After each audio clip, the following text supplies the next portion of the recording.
My name is Jason Wallace. I'm the pastor of Christ Presbyterian Church here in the Salt Lake Valley. We meet Sunday mornings at 11 a.m. at 8630 West, 2700 South. That's Main Street, Magna. We're currently going through the Gospel of Luke.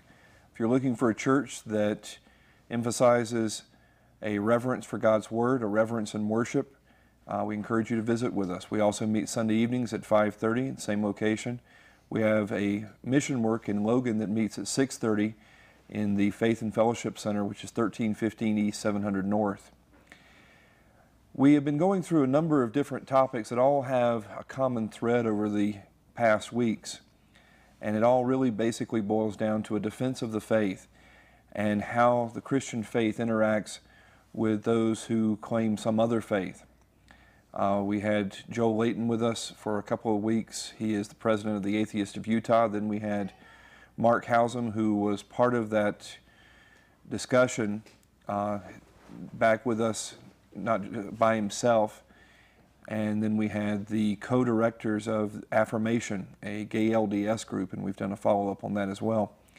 We have back with us this evening Mark Hausum. He is a ruling elder in our congregation. He is also finishing up his work on his PhD with the University of Wales. He's adjunct professor or instructor of philosophy at Salt Lake Community College and about to begin teaching once again at Utah Valley University. Mark, it's very good to have you with us this evening. Thank you. Now, last time we had you with us, we basically tried to draw together some of the loose ends from the discussion that we had had with Joel Layton. And we talked about some of the bad arguments for the existence of God. Arguments that people may like them, but they're not really rationally defensible. They're not something that really carries much weight with someone outside of the faith. The discussion that we had, basically atheists love for you to argue that you can't disprove God. And so you have people like, was it Michael Shermer from from the Skeptics, who says, well, I can't disprove the God of the Old Testament, but I can't disprove the flying spaghetti monster either. It's not up to anyone to ever disprove a negative. It's up to someone to prove the positive. And we talked about the nature of competing experiences, things like this. We received a number of phone calls afterwards asking, well, where's the rest of the discussion? Where are the positive arguments for the existence of God? If these are bad arguments, what are good arguments? And we have a limitation, especially on a live TV show with phone calls and everything else. But I wanted to bring you back on and ask you, I just want to turn over a block of time to you. Why don't you tell people what you tell your students in your philosophy and ethics classes and things like this when the question is raised about how do you know there's a God? Yes. Well, I think the best place to start is Book of Romans, chapter 1, 18 through 20. The Apostle Paul says, "For the wrath of God is revealed from heaven against all ungodliness and unrighteousness of men, who suppress the truth in unrighteousness, because what may be known of God is manifest in them, for God has shown it to them. For since the creation of the world, his invisible attributes are clearly seen, being understood by the things that are made, even his eternal power and Godhead, so they are without excuse." And we see here that the Apostle Paul says that God can be known through the things that are made. Through the world that we live in, the universe and all the things in it, God can be known. And this can be put positively and negatively, I think. Positively, we can say that we can deduce the existence of God from the facts of the universe, the facts of our experience. Put negatively, you can say that nothing in the universe makes any sense or can be explained apart from the existence of God. So what I want to do here with this block of time is lay out one possible case for the existence of God. I think there are many ways of doing it. I think you can start anywhere in all the creation and argue for the existence of God, because everything testifies of God, as Paul says. But I want to lay out one way of arriving at that conclusion, one way of doing that. And I want to make two major arguments. I want to argue that there has to be a first cause that is the foundation for the universe that we live in. And secondly, I want to argue that that first cause must be a personal being, and therefore a God and not some kind of impersonal force. And I want to make a number of points along the way to illustrate the nature of this first cause and what we can deduce about him from the universe that we live in. So starting out, we live in a universe that is in time. It's a temporal universe. It has a past and a present and a future. And so we can ask the question about the origin, the beginning of the universe. And there are only three possibilities, logically, when you look at the beginning of the universe. One is that the universe began from absolutely nothing at all, with no cause. The second possibility is that the universe began, or never began at all. It simply has always been going on. Time never started. And the third possibility is that the universe was brought into being by an entity, a being who is outside of time, who is a first cause, who himself is uncaused. These are the only three logical possibilities that there are. And the first two possibilities violate the laws of logic. They are impossible. The idea that the universe has come into being without a cause violates the law of cause and effect. If you see a ball rolling across the floor and it suddenly changes direction, and you say, why did the ball change direction? You're not going to be satisfied by being told, well, for no reason at all. It just changed direction. There was no cause. Nothing happened, nothing changed, the ball simply changed direction. Or if you're looking outside of your window and you see suddenly a large glowing ball appear in the sky out of nowhere and then fall to the ground, and you say, with amazement, where did this come from? And someone responds to you and says, oh, it didn't come from anywhere. Nothing happened. It just appeared there. You're not going to be satisfied with that explanation.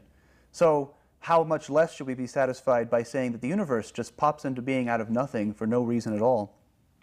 The second possibility, that the universe never began, also has logical problems. One problem is that it doesn't really explain the origin of the causal power in the universe. If this moment has come into being caused by a previous moment, and that previous moment has come into being caused by a previous moment, and time's been going on forever, then there's no reason why anything should actually be occurring at all. There's no origin to the causal power in the universe, because everything in the entire universe is an effect. And so nothing has the power of cause in itself. It would be as if you had a row of dominoes that extended off forever into the distance. There was no beginning to them. And as you were standing there, the domino row went right past you, and you saw the dominoes falling. But why are they falling? Because every domino is preceded by only another domino. And none of the dominoes have the power of falling in themselves. So they shouldn't be falling at all. So if they are, it implies that there's something that has the power to initiate this movement at the beginning of the row of dominoes. And so it is with our universe. Another problem with the idea that the universe had no beginning is that it's impossible, logically, to travel through an infinite amount of time. If time has been going on forever, then we have actually already passed through an infinite amount of time. But how long would it take to pass through an infinite amount of time? Literally, forever. So if time's been going on forever, we would never have reached the present moment. And yet here we are. So it is impossible that time never began. It must have had a beginning. And so the only possibility is our third possibility, that the universe came into being from an uncaused first cause that is itself outside of time. And we can go on and ask other questions about the nature of this first cause we can deduce from the nature of the universe. For one thing, we can know that there can only be one first cause, only one ultimate cause for the things in the universe rather than many. And the reason for that is that first causes, by definition, are uncaused and would be totally independent from each other, which means they cannot be defined in relation to each other. If you take, like me, for example, here I am in the universe, and part of the definition of who I am, part of my essence, is that I'm a part of a larger whole. I'm part of the broader universe that I am in. I'm partly defined by that universe that I'm a part of. And yet if you deal with a first uncaused cause, it can't be part of something else because it's defined in total independence from everything else. It would not share any common reality with the other first cause. So there's a logical absurdity to this. There can only be one first cause. Also, the first cause cannot be divided into pieces, into parts, because multiple parts are really multiple entities. And again, back to more than one first cause again. So we know there can only be one first cause that is the foundation of the universe. that is outside of time. We can deduce some other things as well. We can deduce that the first cause must be outside of space. Why? Because being in space, being in the universe of space that we live in, implies being divided up into parts. If you're in space, you have certain length, certain dimensionality, certain height, width, so you can be divided up into parts. Also, if you're in space, you're in time, because time is going on all around us. And so the first cause must be outside of space. The first cause also must possess all power or be omnipotent in theological language. And the reason is that if there is power that's not rooted in that very first cause, then it would have come from something else, some other originator, some other first cause. And there we'd be back to the problem of multiple first causes all over again. Now, so far we've talked about the nature of a first cause, and we haven't talked about whether this is an impersonal force or a personal being, but there are reasons for thinking that it must be a personal being. One reason is that consciousness exists in the world. That is, we all are conscious. We have ideas and knowledge and desires and will. But consciousness is not reducible to non-consciousness, to unconscious matter. Let me illustrate this for a minute. If you had, let's say you wanted to create a love of lasagna, and so you decided you would do this by gathering a large group of lasagna haters, and you would cause them to hold hands, and you would choreograph this great dance for them. And as they move around this great dance, you hope to create a love of lasagna. But of course, you're not going to succeed at that, because you start out with lasagna haters, and just by arranging them in physical patterns, you're not going to create a love of lasagna. You can't get something new, something fundamentally different, out of something that doesn't possess that in the first place. So if you start out with unthinking matter, unthinking particles of matter, and you arrange them in intricate patterns and cause them to interact with each other in complex ways, still what you're going to end up with is simply complex interactions of unthinking pieces of matter. You're not going to end up with something fundamentally different, like thought. So consciousness can't be reduced to non-thinking matter, which means that it has to go all the way back to the first cause itself, which implies the first cause must be a conscious personal being. The first cause also must possess all knowledge. We already established that the first cause would not be divided into parts, because there would really be multiple first causes. If the first cause cannot be divided into parts, so his knowledge cannot be divided into parts. It cannot be piecemeal knowledge. He must either know everything or nothing. If he knows nothing, then that's the same as saying that he has no consciousness at all, which we've already shown is impossible. So God must possess all knowledge, or be omniscient in theological language. The first cause also must be capable of love and hatred and everything in between. Because to have knowledge, to have experience of something, to have an idea in one's mind, one must either be content, fully content, or partially discontent with one's experiences. And that's where love and hatred arise from. Love is satisfaction with one's experience, and hatred is dissatisfaction with one's experience. So it's impossible to have knowledge without having the foundation for love and hatred also. The first cause must also love himself supremely and be omnibenevolent, or must love the happiness of all beings and hate the suffering of all beings in themselves considered. And the reason for that is that the first cause, being infinitely greater than all other being, would be infinitely valuable and would love himself supremely. Also, since he has all knowledge, he has all the experiences of all human beings in his knowledge, which would give him a ground for infinite empathy and sympathy, and therefore he would naturally love the happiness of all beings and hate their misery, or be omnibenevolent, which does not imply that he cannot will the suffering of some beings for some purpose, but it implies that he could not will the suffering of any being for its own sake. So what I've just done here is very quickly and very briefly laid out a case for the existence of God. Obviously, there's much that could be fleshed out, objections that can be raised and answered, but I wanted to give an illustration of how simple it is ultimately to point to certain aspects of the world that clearly imply that that God must exist and be the foundation and ground of the universe. And so this is something that's evident to all of us because it's based on things that we all know. And yet not all people acknowledge this. Everyone grasps this intuitively on some level.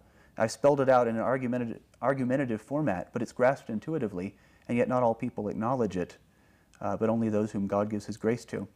So that's one way of going about illustrating a case for the existence of God. Mark, let's flesh this out a little bit, because you're presenting it, I think, in a desperately needed form, that this is philosophically tenable. This is something that when you end up talking to most atheists, they don't really have a grasp of philosophy. Mm-hmm. And you begin to ask them questions about good and evil. Some are consistent and say there is no ultimate good or evil. Of course, they don't live that way. They're not consistent with it. But most will assume there is good and evil, but they can't really defend why there's good and why there's evil. They have, I mean, in your experience, you've been around more PhDs probably in these areas than I have, but I've observed a very superficial reasoning about the nature of how we know what we know, how we value things. I mean, is that what your experience has been? Oh yes, definitely. I think that most people just haven't thought about this. Even people who you would think would be experts in this area. Philosophers, will often say, well, there's good and evil. We know that it exists, but we don't know. But it just exists because, I'll reference my debate with David Keller back in spring of 2007, and he kept asserting, well, because human beings, I wake up and I find myself a self-aware being. I know that I exist, and then I look around and I see other people like me who exist and are self-aware. And so, because I see other people like me, I know that human beings have value. And I asked him, so how do you get there? How do you get from there's self-aware beings in existence to they have an intrinsic value that I should respect? And his response was basically, well, you just do. I mean, they just do have value because they're just like me. They're self-aware like me. And I said, well, what if we're created by chance in an impersonal universe, then what we really are just electrochemical machines. We're no qualitatively different than a galaxy or a rock or anything else. So why should I think there's some kind of intrinsic value in something that exists for no purpose? And he just kept asserting, well, yes, there is. There just is. There's no foundation. There seems to be this consistent logical leap. I mean, one of the examples that I talked about in previous weeks was many times in the history of science, you'll hear people talk about how there were these superstitions that people used to believe in what was known as spontaneous generation, that a hair left in a rain barrel would produce an eel or something like this. You know, mm-hmm. that things just came out of, that something came out of nothing. And along came science and dispelled these myths and superstition, and now we have empirical, logical explanations, except we don't. Right. What they've done is they've taken science as a method and turned it into a religion. Into an ultimate epistemology. Yeah. Right, and they can't prove the things on which it's based.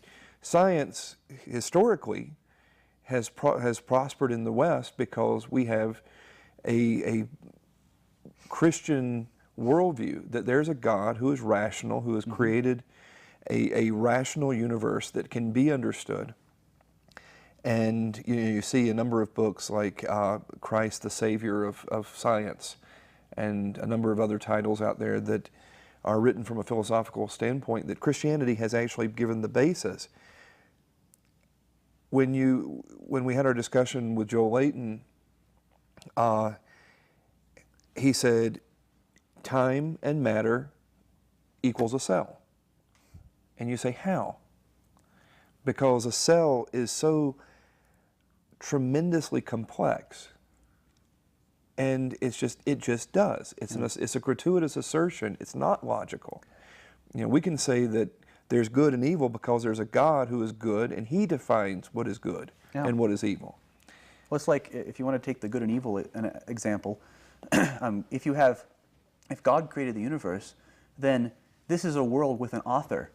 And if you think of an analogy, if you were to author a book, a fictional story, then your viewpoint of what is real is identical with objective reality. In other words, the way you see things is the way things really are. And so there's a basis for an objective foundation. If you see something as bad in your novel, then it's bad by definition. So God, as the author of the universe, now we have a personal being who is the foundation of the universe. And so his viewpoints, his loves and hates, provide an objective foundation for calling something objectively bad or good. Without a personal being at the back of the universe, there can be no foundation for calling anything objectively bad or good. Now, I'm not looking for any direct examples of this. I don't want to put you on the spot and alienate you from your students, but I observe that there's a tendency among many high school and college students to gravitate towards atheism because it not only is it chic and they can feel superior to everyone around them, but it gives them a license to do whatever they want to do. It's liberating because they have no external standard imposed on them from someone else telling them that they should not be indulging their lust and desires. But I don't see that many of them follow that through to the logical conclusion, which is if there's nothing bad, there's also nothing good. Yeah. And the idea that something makes them feel good, a relationship with a girl or something like this, that's not really an argument, is it? No. I think that if I make a slight correction, I think a lot of people gravitate towards atheism, but I think even more primarily, I would consider it agnosticism that people gravitate towards. Really a kind of relativistic attitude, which is very similar to an atheistic perspective. But most students that I come across, most people in classes that I have, tend to be naturally relativists, naturally agnostics. They believe that it is impossible to know anything, true or false, about the nature of the universe fundamentally, like whether God exists or not. The common answer is we can't know anything about that. We can know about this world, we can know about human life, we can know about our everyday life, but when it comes to fundamental questions, it's really impossible to know the answer.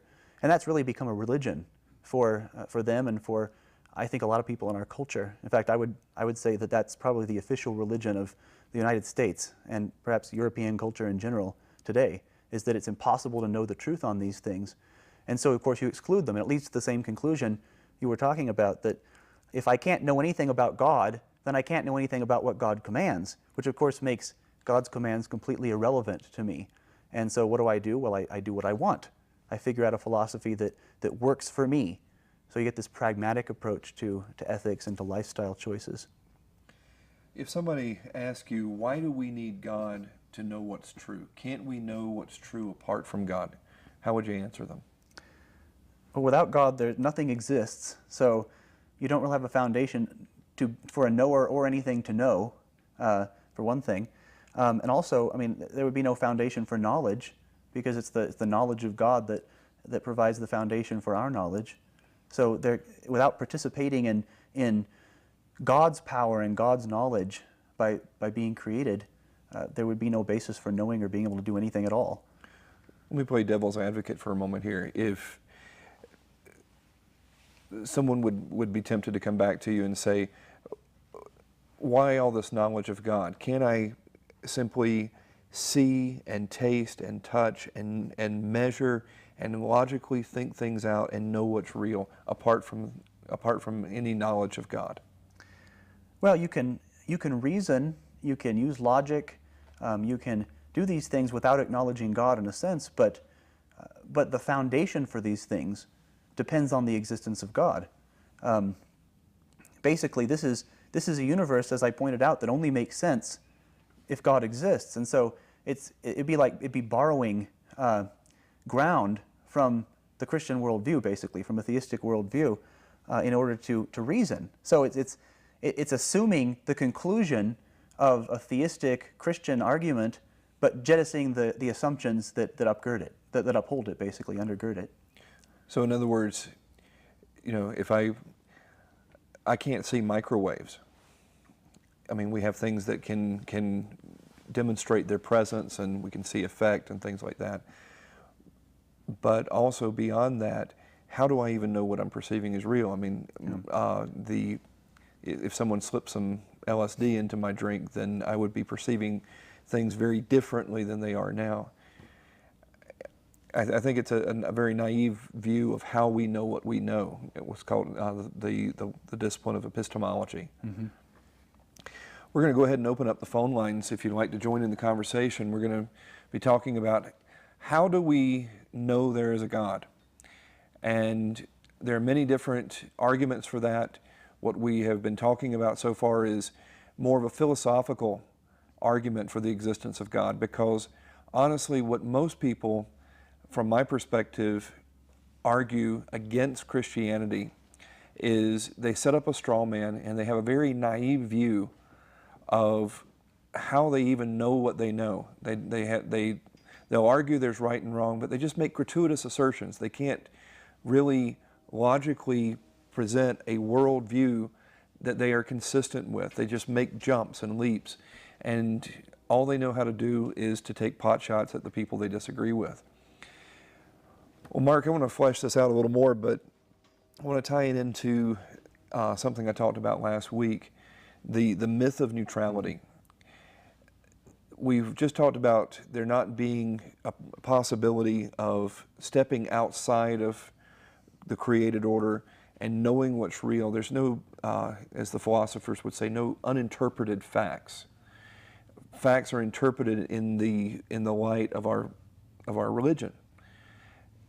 So there's a sense in which all arguments are circular. You know, we start with certain presuppositions and then we argue from them. The Christian can claim, I think rightly so, that we start with certain presuppositions. There is a God. We believe that that is logical from what we see around us, and everything leads back to that, and we can live consistently with it. Do you believe that anyone can consistently live with any other view of the world? No, I don't think it's true to what's there, and that's really the key point. I mean, we talk about a circular argument. We have presuppositions, but our presuppositions are grounded in what's true. I mean, they reflect reality. They correspond to the reality that we experience. They explain, they ground reality. I mentioned C.S. Lewis's quote a couple weeks ago, or a few weeks ago. I believe in Christianity as I believe the sun is risen, not just because I see it, but because by it I see everything else. The problem is if you start with any other basis than a Christian basis, you just can't make sense of the world. There shouldn't be anything here at all, and yet there is. There shouldn't be knowledge, but there is. You'll often hear these very sophomoric arguments against Christianity. Well, if God is good, he must not be great because there's evil in the world. Or if he's great, he must not be good. How do you respond to those kinds of arguments? Well, they are gratuitous assertions. God would not be good if he does certain things in the world. This is the problem of evil. Look at all the evil in the world. A good God can't be ruling because a good God wouldn't do these things. Well, first of all, if God doesn't exist, there's no basis for good or evil, so the whole objection falls flat. Secondly, there's no discussion of what the standard of good and evil is. It's just, oh, I just feel like this is bad, so therefore God must not exist. So it's a totally arbitrary standard. And thirdly, it's presumptuous because it claims that, well, I think we can argue that God is benevolent, yet it assumes that a benevolent being could not possibly have any good reason for ordaining the kinds of things we see around us, and yet how presumptuous that is for the limitations that we have to say, well, I know that God could not possibly have any good reason for ordaining this event, even though I can't even, if I look out of my eyes, I can't even see beyond this room. It's extremely presumptuous. And in Scripture itself, we see the example such as with Joseph, where his brothers hate him, plot his death, sell him into slavery, fake the evidence of his death to his father. He serves faithfully, but then is falsely accused, thrown into prison. His life is in danger. All these various things happen when his brothers are ultimately in fear for their lives because they think he's going to take vengeance on them. He tells them, what you meant for evil, God meant for good. Mm-hmm. And that's basically a preview of what we see at Calvary, that Yeah. there the greatest evil man ever commits is according to the determined purpose and foreknowledge of God. It becomes the great basis of the greatest good. Exactly. It's it amazes me how people really don't seem to deal with the world around us. I mean, Christianity makes sense of what we see around us, as an example, in humanity.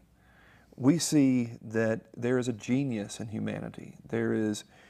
We have an ability to create great art, great music, technology that boggles the mind. I love to watch the History Channel with Modern Marvels, and don't change channels tonight. But at any rate, you see the genius of man. You see that man is created in the image of God, and even though that has been defaced, yet there's still the remnants of that there. There's a humanity, and yet that genius is all too often turned to our own destruction, is turned to perversity, to evil. You know, man creates the internet, which becomes something like 75% of all the traffic on the internet now is porn. And so, you know, we create great technologies, but we're capable of hideous evil. How do you make sense of that? Yeah. Apart from man being created in the image of God, made to have fellowship with God, and yet becoming a slave to sin. Yeah. Yeah, I don't think you can. I think that different worldviews have parts of it, but only Christianity explains the whole picture. If you take atheism will say, well, I can explain why people are evil in a sense, because why they act so barbaric. Well, we're brutes. I mean, we're descendants of the animals, so of course we act brutish, and yet they can't call it evil. All they can do is say, well, we act like animals, which is neither good nor bad. And other religions like Judaism or Islam or Buddhism or anything like that, who believes in some kind of transcendent realm, might say, well, here we are, we're human beings, we're special in some way, made in the image of God even, but because they don't have a concept of the fall, they would expect us to be basically still living in the Garden of Eden, and yet obviously we're not. And so it's like you can see the both sides arguing against each other, but they both miss the keys that put it together, that we're made in the image of God and yet fallen into sin. You know, I hate to be too cynical, but so many of the arguments I hear leveled against Christianity are just basically more complex versions of the old question, can God make a rock so big he can't lift it? We deal with that in my classes, by the way. We deal with that objection. And, you know, it's like, well, if he's all powerful, he must be able to create this, but if he's all powerful, he must be able to lift it. Right. And it's a word game. Yeah, it's a word game. Can't God make a round square? Yeah. They might as well say, can God blah, blah, blah? I mean, it would be just as meaningful a statement. Yeah. I'm curious for your perspective. We fleshed it out some when we had Joel Layton on. And also talked about it a bit in terms of the folks from Affirmation, the gay LDS group, which they're not subjecting themselves to the LDS authorities. I'll qualify that carefully. And I pointed that out at the time that I interviewed them. But one of the arguments that is made is that when Christians express their values in the public square, saying that we should not have homosexual marriage because God is the one who has created marriage, and He created it with one man and one woman, and God has determined what is real. They say that that's trying to promote a theocracy, and we should throw away these ideas of religion being involved. How do you respond to that? Well, it's a lack of self-awareness. It's a lack of the awareness that what we're dealing with is two very different worldviews. There's just the assumption, well, obviously my worldview is right, that either there's no God or I can know nothing about Him and His commands. the Bible's unclear, whatever form it takes. And so, of course, this is okay, and it's got to be our right to do it. And it's just people imposing their ungrounded worldviews on me to stop me from doing it. But it ignores looking at things from another perspective. If God really exists and really has made himself known and really has commanded things to us, then of course we ought to obey God. People are always talking about the rights of, homosexuals or the rights of other people, but there's one being whose rights are far more important than the rights of me or you or anybody else, and that's the rights of God. If I wanted to be flippant, I would explain this less flippantly, obviously, in conversation, but there's a sense in which it's almost appropriate to say, this is God's universe. If you want to do something else, well, God owns this universe, so stop trespassing. Get your own universe and make your own laws in that. But this is God's universe, and if that's true, then it makes sense to assert that as the foundation of the social order for individuals and for society. If it's not true, it doesn't. So it's a matter of truth and falsehood that's there. But we never get to that level of the discussion. We just get to this emotional level of sort of throwing things back and forth. But we never get to the fundamental issue. Does God really exist? Is Christianity really true? What's the foundation on which these things are based? And therefore, what view of reality should we take? The question always seems to come back, by whose standard? Yeah. And until we figure that out, we can't make any headway. Where do those rights even devolve from? According to the Declaration of Independence, they're from our Creator. Yeah. But we're not supposed to talk That's about right. that. We have with us Douglas from Mapleton. Douglas, good to have you with us this evening. Hi, yes, I had a question. Now, I've been hearing you talk about God creating the universe. Now, did God create the universe for us, or did he create it for his own design? And we're just part of it. I think the answer's clear from the Scriptures that God creates all things for his own glory. We are created unique in that we were to have a relationship with him, but I think that it is clear it's not that God is centering everything around us, but rather we are created for his glory. Yeah. Which makes sense, because God is infinitely more valuable than any of us. I understand that. But I guess I have a hard time wondering, the way you're presenting it tonight is, the way it's coming across is that it was created for us, not for God, and not for his, I've always thought that he was the creator of all, and that we are just part of his creations. Yeah, I don't know what the breakdown in the communication was, but the intent is clearly that God created all things for himself. We are given, when man was created, he was given dominion over the earth, as the old ancient Near Eastern terminology would be that he was the great king, and Adam was made king under him.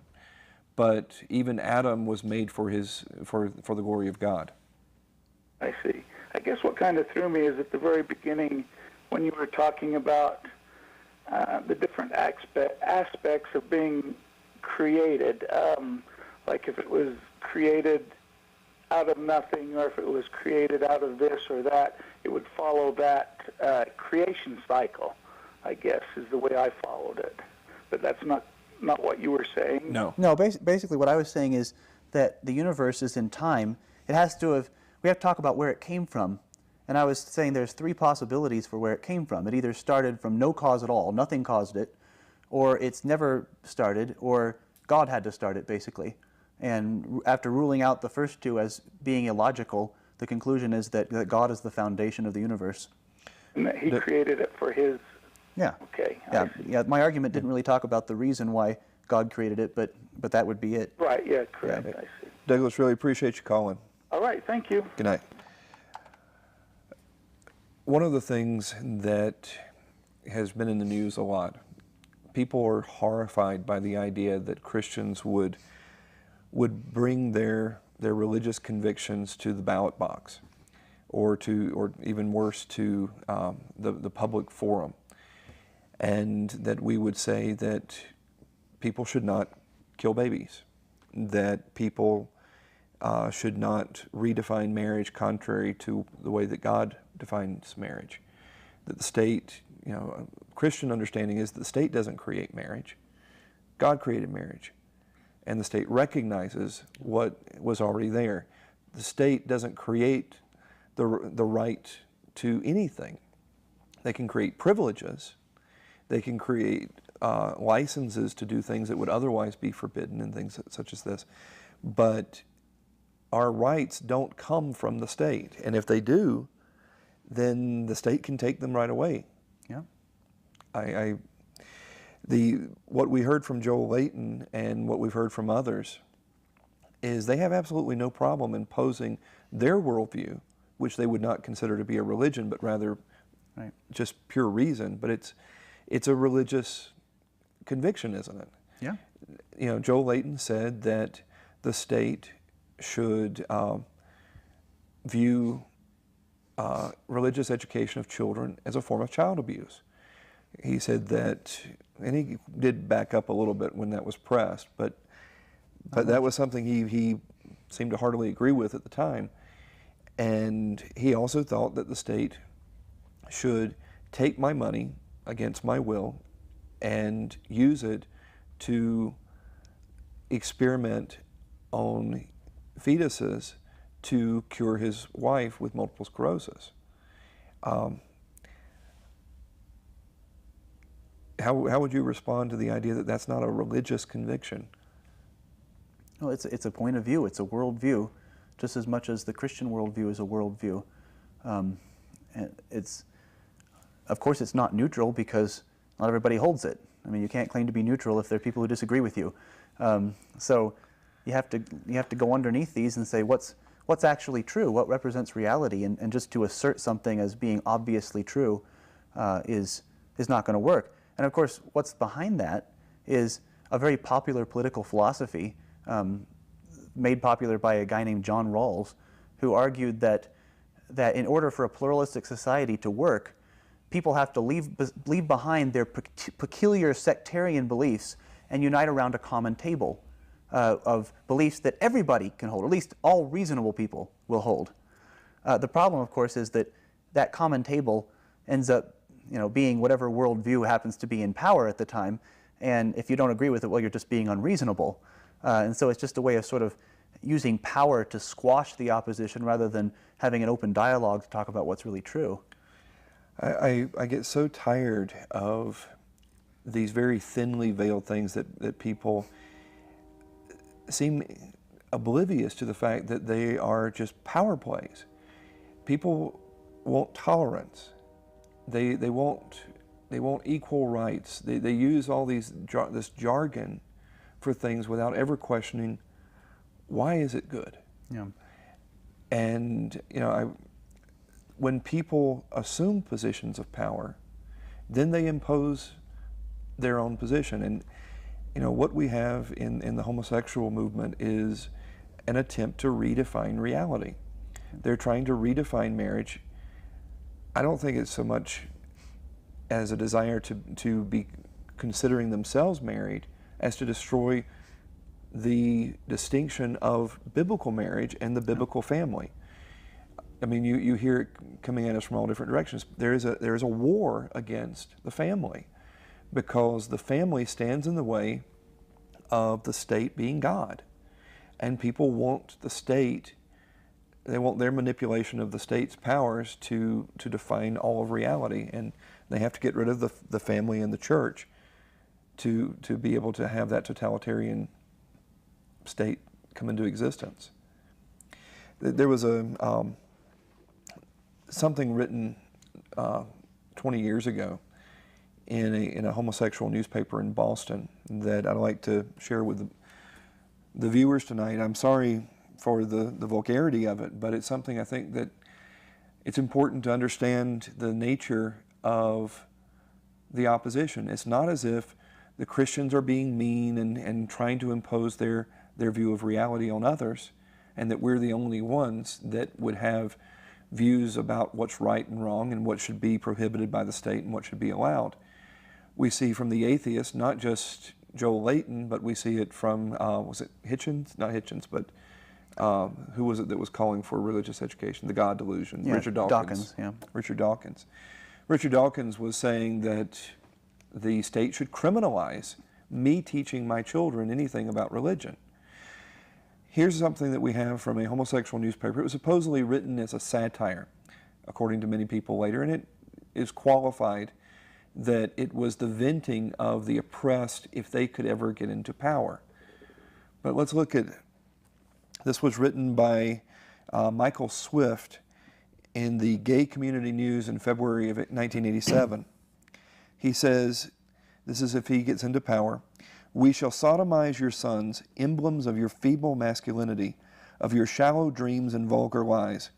We shall seduce them in your schools, in your dormitories, in your gymnasiums, in your locker rooms, in your sports arenas, in your seminaries, in your youth groups, in your movie theater bathrooms, in your army bunkhouses, in your truck stops, in your all-male clubs, in your houses of Congress, wherever men are with men together. Your sons become our minions and do our bidding. They will be recast in our image.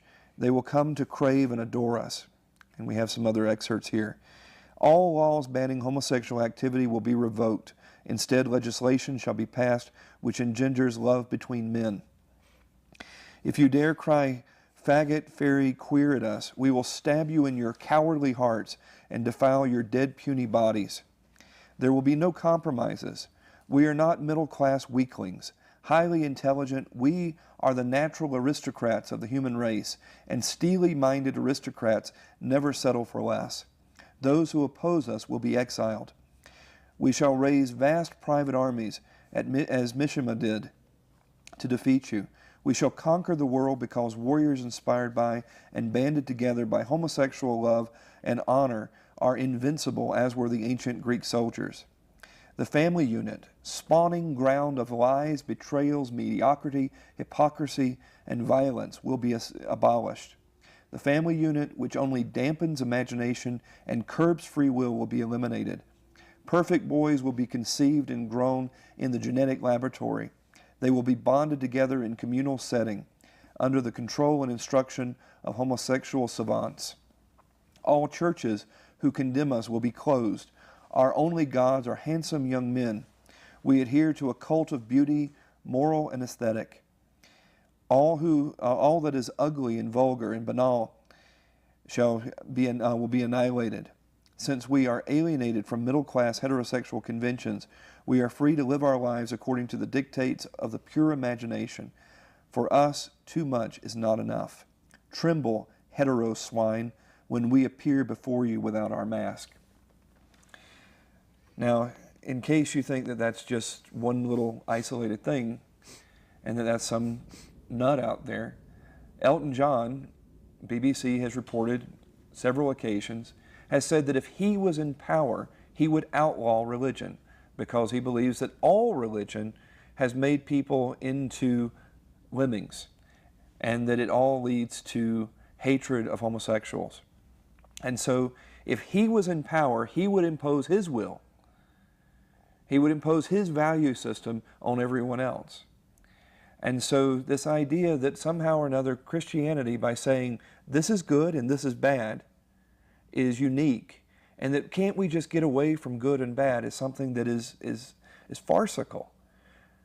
We have Richard Dawkins saying it is bad to teach children about religion, and it is good to teach them evolution, even though he can't tell you how a cell developed in the first place. It just came into being out of nothing, somehow, somewhere. So, I mean, there is really no neutrality, is there? I mean, everyone is competing with a worldview. You know, we have differences. I mean, we're Orthodox Presbyterians. We're not exactly a significant demographic group here in Utah. But we can agree with LDS about some matters of social policy, because even though we have radically different theologies, yet there are some shared presumptions, aren't there?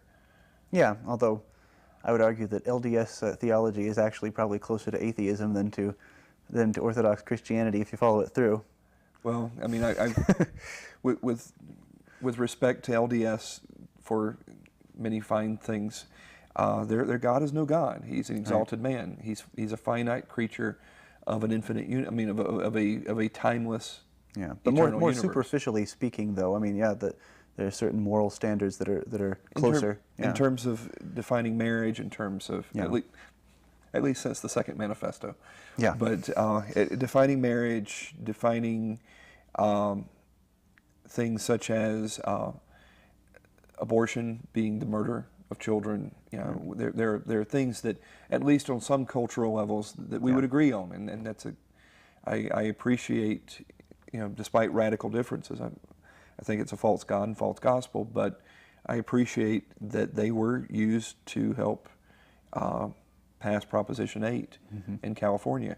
If Proposition 8 had not been passed, then a very different view of the world would be imposed on students. And on us. We have that homosexuality would have been taught in schools as normal.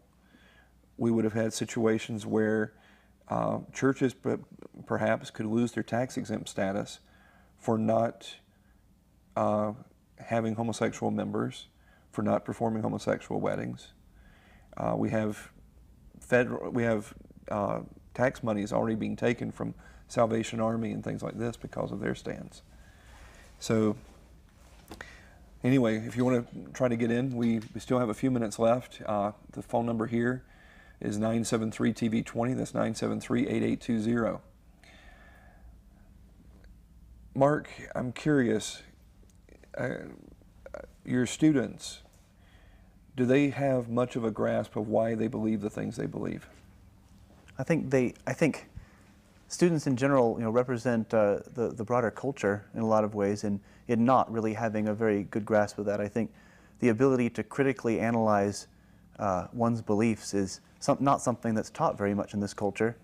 And I'm, as opposed to Joel Layton's view of what I should want as a Christian, I want critical thinking and critical evaluation to be greatly emphasized, because you can shield yourself against truth by not asking questions, by refusing to allow critical analysis. But as soon as you get into the habit of of not allowing yourself to say something until you have some basis for saying it, or asking yourself, why do I think this is true, and making that a regular part of your thinking process, then you actually remove a shield against the truth.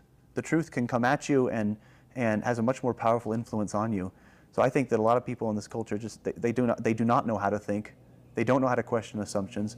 And I spend a good deal of time in classes. Probably the major goal that I have in all of my classes is to get people to learn to be self-aware, aware of their assumptions, the reasons they hold them, aware of other ways of thinking and the reasons they're held, and critical analysis and practice critical evaluation of all views. We're going to try to squeeze in a couple calls. We have, whoops, well, we lost Sean from Sandy.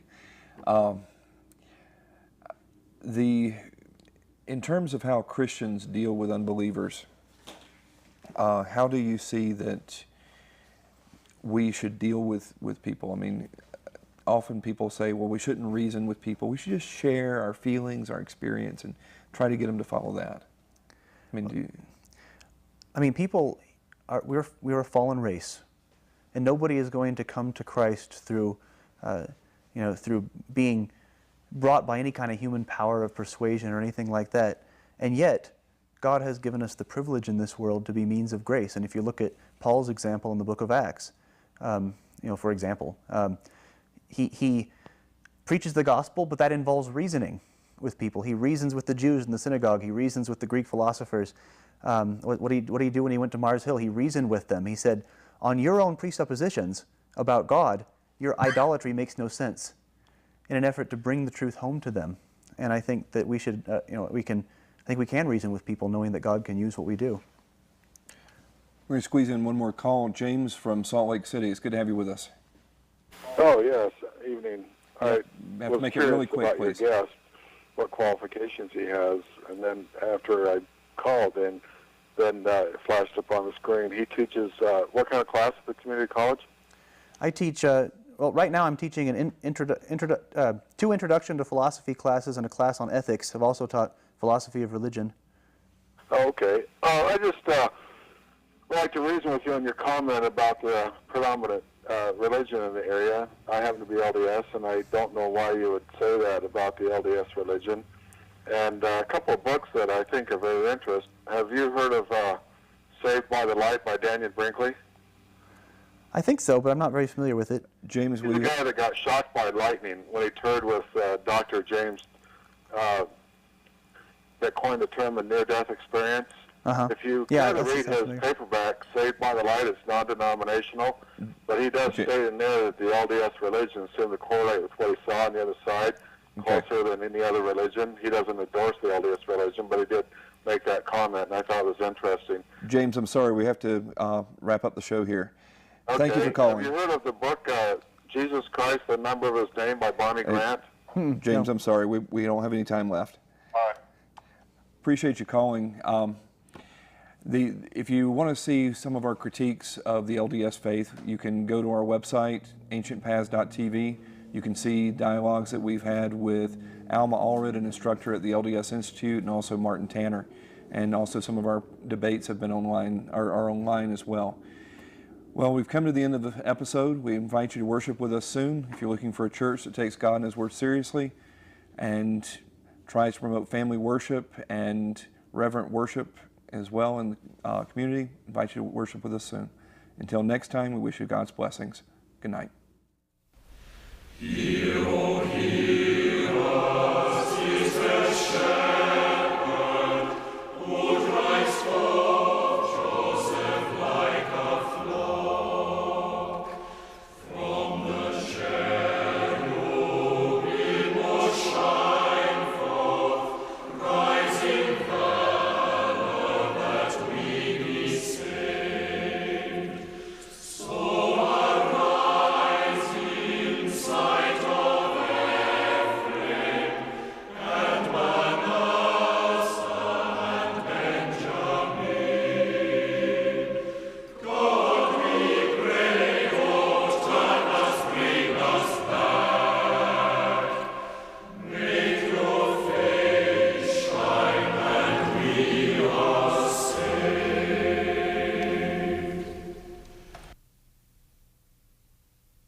Second annual Christmas Open House Right here at the station. on Friday, December